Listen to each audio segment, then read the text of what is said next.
Talkie. Ngomongin film bersama Bayu dan Edoy. Kita baru aja berkesempatan nonton official trailernya Sore. Yes. Istri dari Masa Depan, film ke 1, 2, 3, 4-nya Yandi Lorenz. Ya sama posternya juga ya. Sama posternya. Oke, ini tampilan posternya. Agak ini ya. Nolan-esque. Ya. Nolan-esque. Jadi kayak ya tangga spiral dan si multiple sorenya tuh ya dengan ekspresi masing-masing. Kalau kita lihat tuh selang-seling ya lebih banyak senyumnya sih gitu ya. Nah itu maknanya apa masih belum tahu juga. Nah tapi sebentar lagi kita akan putar trailernya dan kita akan bahas what we think about the trailer of what we think about the movie. Oke. Ini trailer Sore, Istri dari Masa Depan.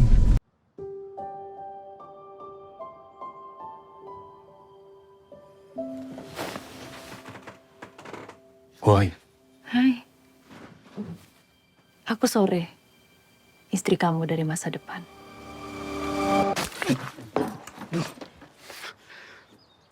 Elsa. Hello, we need to talk. She knows everything about me, every little detail of my life. Nanti kalau Cindy nikah, kamu pulang ya, kita ketemu di sana. Oke, katakanlah aku percaya kamu dari masa depan. Terus mau kamu apa? Mau buat hidup kamu lebih baik. Hidup aku baik-baik aja. 8 tahun dari sekarang, kamu akan meninggal serangan jantung. Udah percaya aku bisa bikin hidup kamu lebih baik. Emangnya di masa depan tuh kita jadi pasangan yang rajin olahraga bareng gitu? Ayo. Mulai sekarang, kamu ikutin apapun kata aku ya. Pernikahan kita bahagia banget ya. Kita sebenarnya lumayan sering berantem sih. Sore. Kalau emang kamu mau mati lebih dulu ya udah nggak usah dengerin aku lagi. Sore. Pas sih dengerin aku kan udah bilang sama kamu. Gak ada yang bisa ngatur aku meskipun istri aku. Aku bilang tidur. Aku gak bisa tidur kalau belum selesai. Cuma sekali abis ini udah. Aku gak bisa langsung berhenti gitu aja. Tahu nggak kenapa senja itu menyenangkan? Kadang ia merah merekah bahagia, kadang ia hitam gelap berduka. Tapi langit selalu menerima senja apa adanya.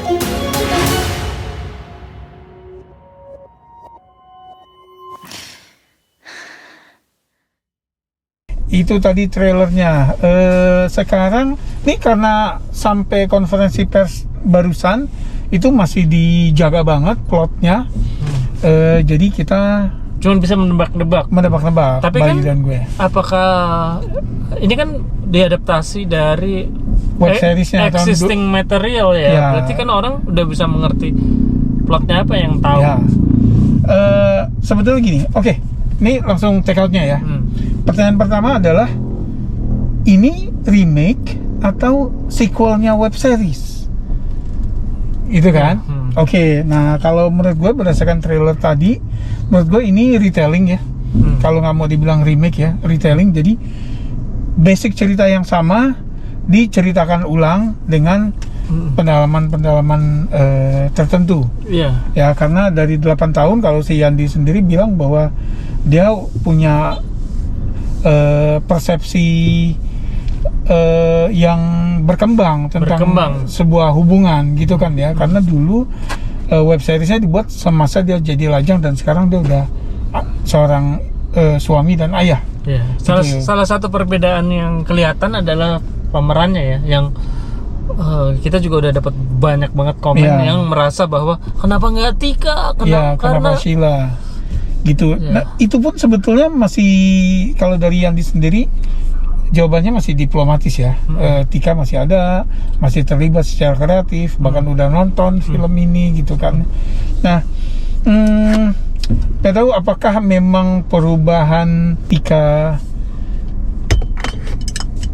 dengan berhijab itu jadi dia punya batasan-batasan tentang peran yang boleh diambil misalnya, Atau memang Atau- udah berhijab itu udah nggak sesuai lagi dengan ceritanya Yandi. ya gitu, masuk atau akal memang ya misalnya dia sudah punya komitmen tersendiri dengan keluarga, sehingga ini kan syutingnya di luar negeri dan panjang gitu ya, panjang dari Maret 2024 kemudian lanjut September 2024 gitu kan, berbulan-bulan seperti itu. In between film Satu Kakak Tujuh Ponakan dia buat di sela-sela itu ya. Oke, jadi mungkin itu masalah komitmen juga gitu. Untuk pastinya kita nggak tahu karena memang nggak ada review, jadi kita hormati aja gitu kan ya. Tapi yang jelas Tika tetap terlibat di sini di film ini secara kreatif, itu menurut Yandi. Oke, jadi kalau menurut gue sih gitu Bay ya, ini retelling ya, gitu. Jadi basic premis yang sama, pendalamannya yang berbeda, termasuk settingnya kan. Kalau yang di web series di Italia ya, kalau di sini di Kroasia sama di Finland. Oh gitu. Jadi kalau misalnya kita nonton trailer ini kan kita jadi tahu, kayak gue nggak familiar sama web seriesnya, yang nanti akan gue tonton juga gitu. Iya, sama-sama. Jadi ini science fiction ya, Iya. karena ada Jadi istri dari masa depan kembali ke Ya, jadi time travel, time travel romance. romance. Nah itu bukannya tanpa preseden ya. Kan udah ada misalnya kayak The Time Traveler's Wife, ya, ada About Time, ya kan. Di sini di trailer tadi si Sore itu dari masa depan, dia tahu Jonathan 8 tahun lagi akan mati. Makanya dia harus. Makanya dari sekarang ketemu, dia mau bikin Jonathan umurnya lebih dari 8 tahun gitu. Basic premisnya kan itu ya. Kalau dulu web seriesnya kan memang dia bagian dari campaign hidup sehat ya, dari produk gula ya, gitu loh. Nah di sini kurang lebih gitulah. Ya. Oke. Nah ini kan Yandi Lawrence nih, yang film-filmnya dia kita berdua sama-sama suka banget ya. Nggak ada yang nggak suka ya film? Gak ada yang nggak suka dari yang 3 sebelumnya. Dari 3 sebelumnya. Dan secara komersial juga bisa dianggap sukses. Sukses. Keluarga Cemara 1,7, 1,6.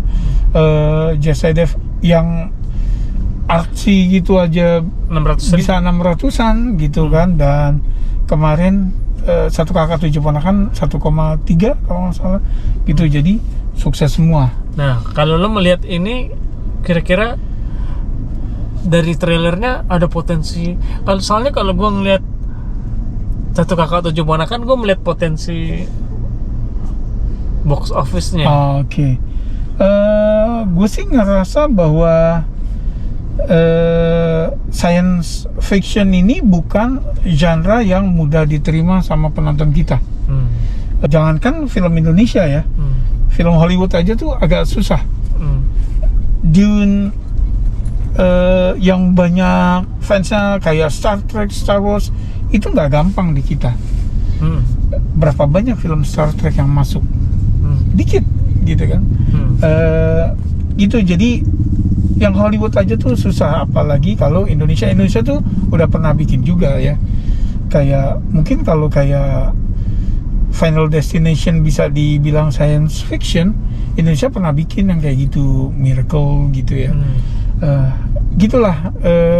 Jadi kalau kembali ke pertanyaan lo tadi, potensi gue ngelihat mungkin dia ada di, karena Yandi kan namanya udah bisa jadi marquee ya.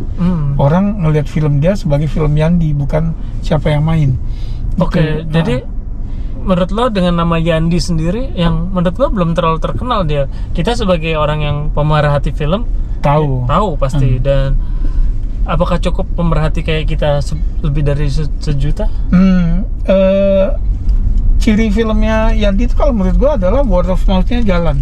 Jadi ketika captive marketnya nonton dan kemudian menyebarkan betapa sukanya mereka terhadap film ini, kemudian dari mulut ke mulutnya jalan.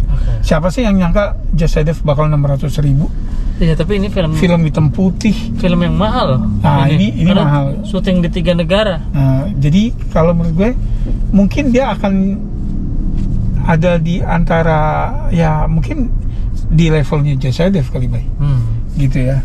Kalau untuk lebih lagi itu mungkin agak berat ya. Ya karena But who knows? cuma 2 orang yang main lagi. Oh enggak, yang main itu sebenarnya banyak ya.